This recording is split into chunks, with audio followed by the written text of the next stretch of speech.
Hello guys! Welcome to my vlog. Nandito ako ngayon, kumakain. Diba? Nandito ako sa Saigon Restaurant kung saan pinagluto ako ng aking friend ng food. Ordinary, I think it's a Vietnamese noodles. Ordinary noodles, pero ginawa niyang healthy. O, diba? Nice.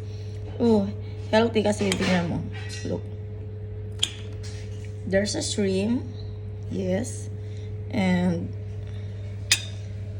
ano nga to? Tempura. O, diba?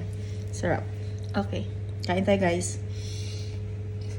So, totoo lang nagutom ako. Kanina, yung kinain ko lang is coffee with rice. Ayun. Kaya dito ako sa aking friend. Pero sa totoo lang kasi dumaan talaga ako dito dahil pumunta ako ng computer shop. Ayun.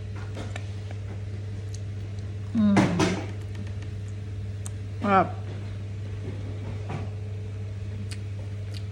Pang commercial ba? Bye. Kakain lang ako. Upload ako mamaya. Bye-bye.